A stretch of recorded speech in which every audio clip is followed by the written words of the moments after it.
I've disrupted a lot of belief systems. That's like my next thing about what I think resilience is. Resilience, I think, almost is the opposite of staying and anchored. I think it's disruption. So it is the uprooting, it's disruption. I've disrupted these belief systems and thoughts and processes and practices that I inherited. It's like getting a will before you die. And it's like, okay, here's what you've been bequeathed. Everything from certain tenets and dogmas of religious practices and thinking to leaving a space and becoming a single woman, which would have been thought to be ungodly.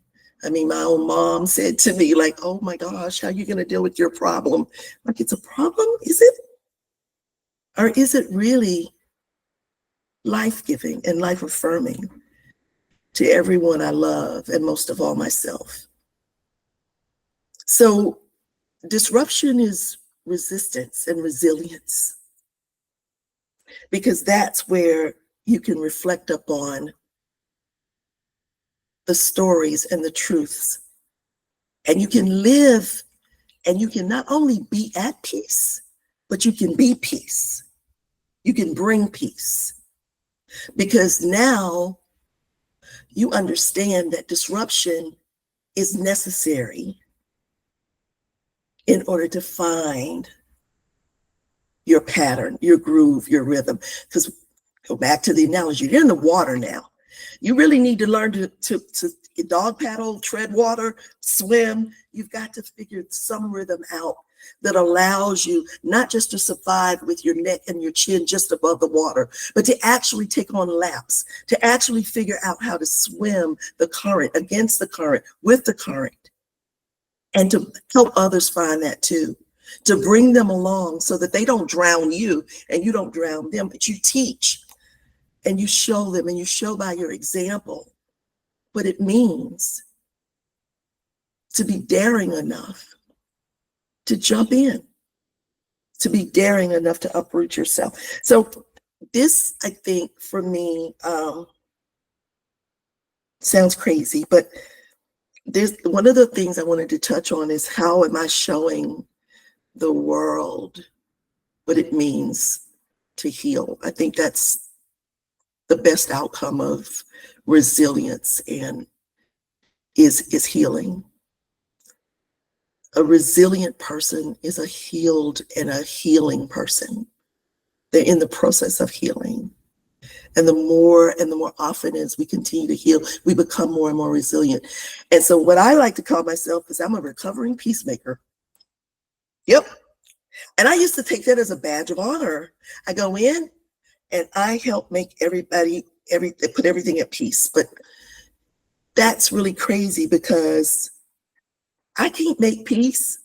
I can't make nobody be peace and create peace. I may have been delusional to think that's what was happening, but essentially I was moving pieces around and perhaps shifting the waters just a bit so that the boat didn't rock at all anymore. But everybody's still in the same boat. Everybody's still troubled. Everybody's still hurt. Everybody's still confused until the next little rock comes along. And they're reminded, we didn't fix anything. Wait a minute. That's the same damn thing you did last time. So peacemaking is not any call that we need to take on, really. It's just you be peace. And when I dislodge the anchor, when I release whatever is tethered, got me tethered, and I can trust again that I will find my way. I don't need things to be right or wrong, good or bad. I just need to be. I think that's what God meant, and what Jesus, if you're Christian or whatever, I think every religion has this line that when others come to ask you, who are you? Like, who is Traci? I really want to say, not to be disrespectful, but as the Christ said, I am that I am. Just tell them I am.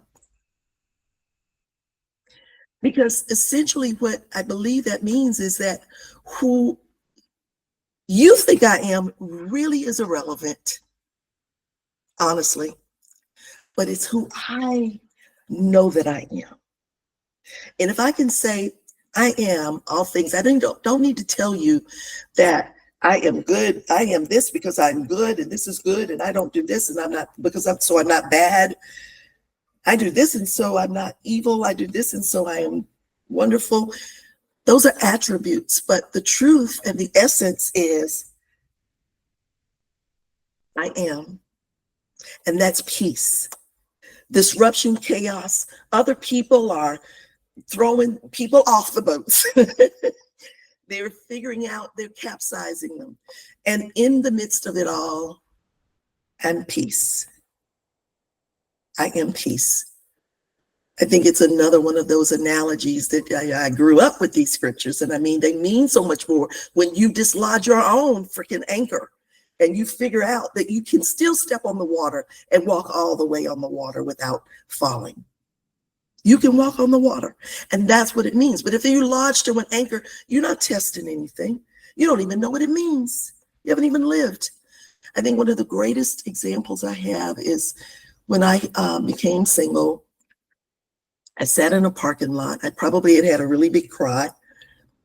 And I said to God, what I'm about to pray to you for, God, it's probably going to come under that line of that's not good. And I felt within God say to me, my goodness, child, I've been waiting on you. Where have you been? Welcome to life. Like, would you please come live and give me the opportunity to walk and live with you? So that for me became the beginning of the release, dislodging an anchor, not just from things in my family circle, but dislodging them from all these beliefs that I'd had. Religious beliefs, educational beliefs, work beliefs, career beliefs, money beliefs, like all those things. Like, yes, I can and should be wealthy. Yes, I absolutely can and should be spiritual and not be held by dogmas and tenets that are not creating safety for me in the name of being godly. That's not healthy. I can release those tenets. And I can give love and compassion to those who have not necessarily been compassionate and loving to me once I know where they stop and how to say to them, I am. You shall not disrupt this. I am. So I think that's, for me, a really big step. Pause here. I wanted to do one of my poems because one of the things I realized, just in also being a recovering peacemaker, is that I'm recovering from being bullied most of my life. And my story is overcoming and not allowing bullying. So I was really meditating about this, and I was asked to have some words about mother-daughter relationships, specifically at an event. And like most of my writing, it's very spiritually inspired. It's very much an indwelling of the spirit. It's very much just starts to flow. And so this particular poem characterizes not just my story, although there are lines that are very much memoir. They are very much about my beginnings and the things I've had to deal with and grapple with in terms of reclaiming my self-worth and my self-value and my self-confidence. But this poem is called From Trauma to Truth, A Love Supreme. And I kind of dedicate it to John Coltrane because he wrote this amazing jazz piece. It's just 3 parts to it because Love Supreme.